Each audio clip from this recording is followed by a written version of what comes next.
Okay, well, for part 2 of the agenda, what I've done for you is one of the most frequently used statistical analysis is SPSS. SPSS is computerized statistics. I actually checked it out, and at Mary Baldwin College they have kind of a partial site license. About 20 faculty can have licenses for SPSS. That's what they use to do statistics. It is not available for all students. There is a very cheap thing you can get for like $100 or $200 for SPSS that'll do it all for you. For faculty, if you wanted to divide it as an individual, it'd be like $1,000. Let's see, Virginia Wesleyan College actually has a site license for anybody, including all students, to use it. Jefferson College, where I am, it's also a site license.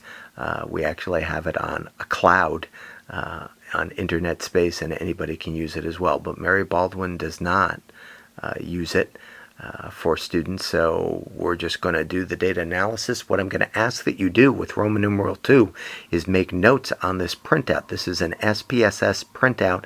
The goal here is to get you to understand what this printout is saying. So you'll want to take notes on the printout to see the answers here, and the idea is to comprehend this.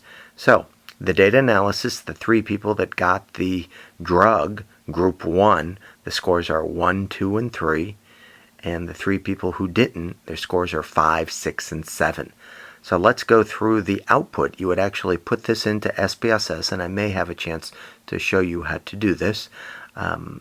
If you look at the group statistics table, the people who got the drug, you would label that the drug group.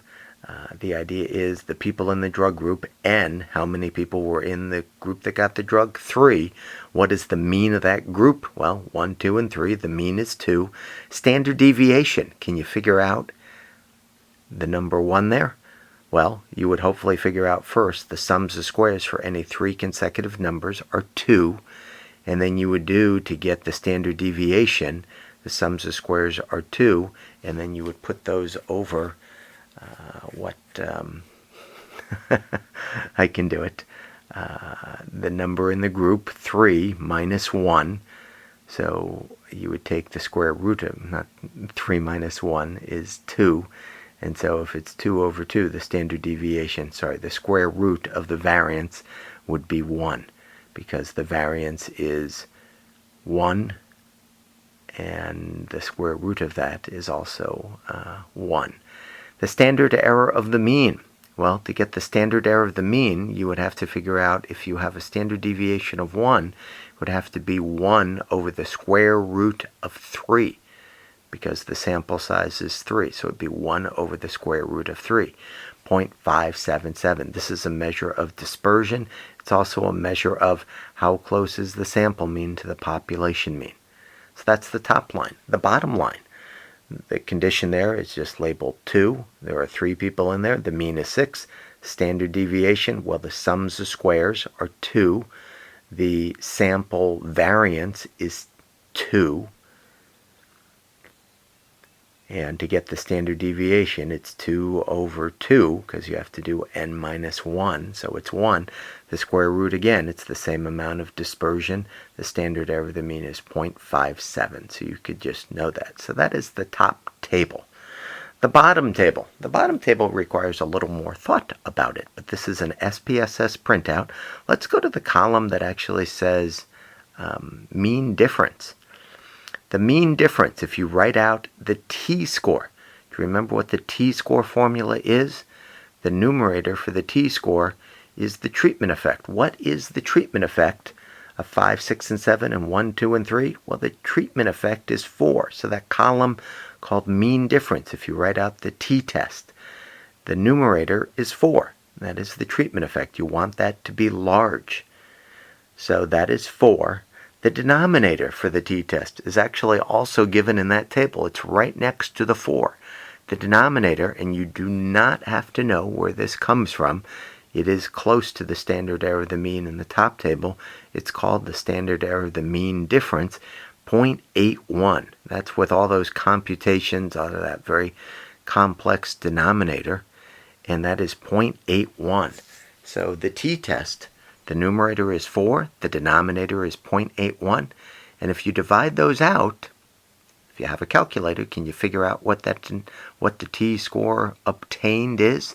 4 over 0.81, the table actually gives it to you. It's 4.899. 4.899, that is the t obtained from the data set. Next column, degrees of freedom.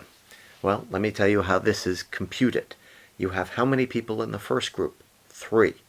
Degrees of freedom for that group are 2. How many people do you have in the second group? 3. Degrees of freedom there are 2. And you add those up, so the degrees of freedom in this particular problem is 4.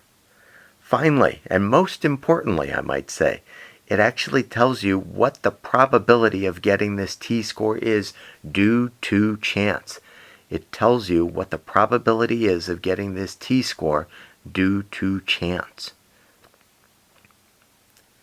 It says the probability of getting a t-score of 4.899, and you may want to write this out, is 0.008. The probability of getting a t-score of 4.899 due to chance is 0.008. And somewhere in your book it actually gives you a little table. Let's see if I can find it in your book. It might be actually in the previous chapter. You might have to turn back to chapter 9, but the good news is, in this situation, it actually tells you, so you don't really have to do anything, but understand that 0.008 is the probability of getting this due to chance. Let's see if it's in here. Yeah, if you actually turn to page 289, it tells you kind of the critical score, 0.05. It tells you on page 289, 0.05 in, what is it, 2 tails. The critical score with 4 degrees of freedom is 2.776.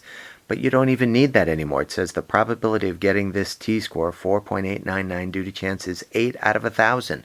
Would this be considered statistically significant?